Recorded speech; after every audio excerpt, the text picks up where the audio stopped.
उनको लगा कि ये सब मर चुके हैं, तो उनका एक जो पाकिस्तानी जो कमांडर था उसने अपने जवानों को आदेश दिया कि इनको रीचेक करो, इनमें से कोई जिंदा तो नहीं है। तो उनके पाकिस्तान के 2 सैनिक आए, आकर के हमारे जवानों के शरीर के अंदर गोलियां दागने लगे। तो मैं बेहोश था, लेकिन इतना बेहोश नहीं था कि उनको सुन ना सकूं या देख ना सकूं। तो जो मेरे सामने वाले साथी को जो सीने में आकर 4-4, 5-5 जो राउंड के ब्रस्ट मारे, डेड बॉडी ऐसे उछलती थी ऊपर की तरफ, सामने वाले को मारा, बगल वाले को मारा, मैं भी इस तरह से ऐसे पड़ा हुआ था। उसने फर्स्ट में यहां पर ब्रस्ट मारा, फिर मेरे पैर में 2 जगह पे मारा। उसको मैं देख रहा हूं कि धुआं निकल रहा है, लेकिन उस गोली की पीड़ा को चुपचाप पड़ा सहता रहा और उनको यकीन हो गया कि इनमें से कोई जिंदा नहीं। फिर बहुत गालियां दी, बूट की ठोकरें मारी। फिर काफी देर के बाद में उनका जो कमांडर था उसने बोला कि इनके वेपन उठा लो, और नीचे जो हिंदुस्तान का पोस्ट है उसके ऊपर दूसरे जो उनके साथी थे उनको सूचना दिया, उसके ऊपर कब्जा हमला कर दो। फिर ये आवाज भी सुनी तो मुझे लगा कि यार आज तो मेरी पूरी टीम खत्म हो जाएगी। दोबारा से उसके साथी आए, पाकिस्तान के सैनिक आए और हमारे जवानों के शरीर के अंदर गोलियां दागने लगे। उन्होंने फिर उसी रोटेशन से गोली मारी, पर जब 1 कदम आगे गया तो उसने राइफल मेरी सीने की तरफ तानी। तब मुझे लगा यार अब नहीं बचूंगा, लेकिन कहते हैं कि जाको राखे साइयां मार सके ना कोई। जब उसने गोली चलाई तो यहाँ पर पर्स में 5-5 रुपए के कुछ सिक्के भी थे। जब गोली जाकर के सिक्कों पे टकराई तो मुझे भी आभास हुआ कि तो मर गया हूं। पाकिस्तान का दूसरा सैनिक आया, उसने आकर के मेरा AK-47 उठाया और वापस मुड़ा तो उसका पैर मेरे पैर से टकराया हो। तब मुझे लगा कि यार मैं तो जिंदा हूं। तब मेरे पास एक हैंड ग्रेनेड था, मैंने उसको पिन निकाली और उसके ऊपर ऐसे फेंका तो कोट के अंदर हुड लगे हुए, हुड के अंदर वो गिरा जी। उसने तुरंत पीछे की तरफ मुड़ के देखा, पीछे तो कोई मूवमेंट था नहीं।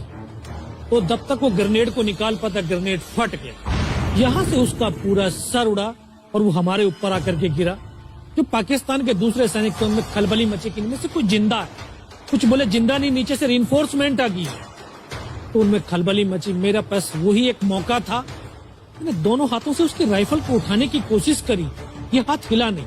एक हाथ से राइफल उठाई, वहां से ब्रस्ट फायरिंग किया, 4-5 पाकिस्तानी सैनिकों को मौत की नींद सुला दी। फिर बाएं हाथ से पलटा खाया, दूसरे पत्थर से 3-4 जगह से फायरिंग किया। तो जो उनका मोमेंटम था, जो हौसले थे, परस्त हो चुके थे, वो भाग खड़े। 2-3 मीटर गया, जाके देखता हूँ सामने उनके लंगर चल रहे हैं, उनका लिविंग टेंट बना हुआ, उनके जो हैवी वेपन का डिप्लॉयमेंट था वो सब कुछ वहां पे लगा हुआ। उस समय जहन के अंदर एक ही पागलपन था, अपने साथियों को बचाना। फिर मैं वापस धीरे धीरे रेंगता हुआ अपने साथियों तक आया। फिर मुझे लगा कि इनमें से हो सकता है मेरी तरह कोई साथी होगा, जिंदा होगा। उनको देखा, किसी का सर फटा हुआ था, किसी के फेफड़े निकले हुए थे। बहुत देर बैठकर रोया भी, फिर अपने आप को संभाला।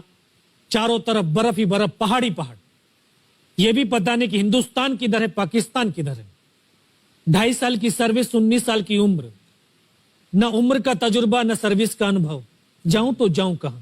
मैं बहुत 500 मीटर लगभग नीचे रोल करता हुआ आया और अपने साथियों जो नहीं चढ़ पा रहे थे दुश्मन की भारी फायरिंग की वजह से, वहां तक पहुंचा। फिर उनको उन्होंने मुझे पकड़ा, वो फर्स्ट एड दिया। फिर वहां से जो हमारे commanding officer colonel Kushal Chand Thakur, फिर उनको सूचना दिया। तो ये लगभग 1:30-2 बजे का समय था। वहां से फिर कमांडिंग ऑफिसर तक मुझे ले जाया गया। फर्स्ट एड तो हुआ, लेकिन ब्लड इतना निकल चुका था कि दिखाई देना बिल्कुल बंद हो गया था। जब उनके पास पहुंचा तो उन्होंने बोला, बेटा मेरे को पहचानता मैं कौन हूं? बस अब आवाज सुनाई दे रही है। बोला, मैं तेरा commanding officer colonel Kushal Chand Thakur. मैं, जय हिंद साहब, बहुत तेज सर्दी लग रही है। तो उनका जो लिविंग टेंट था उसमें के अंदर लेटाया, 3-4 स्टॉप जलवाए, थोड़ी सी गर्मी महसूस हुई। मैं, साहब थोड़ा सा पानी पिला दो।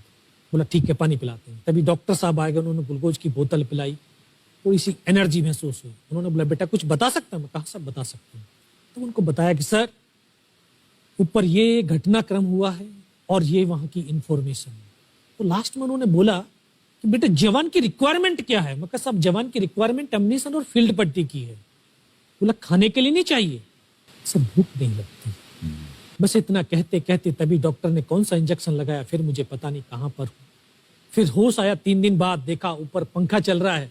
पता चला कि 92 बेस हॉस्पिटल श्रीनगर, और वहीं से मुझे बेस हॉस्पिटल दिल्ली रेफर कर दिया और 16 महीने तक उस हॉस्पिटल में मैं रहा। 16 महीने तक आपका इलाज चलता रहा? जी।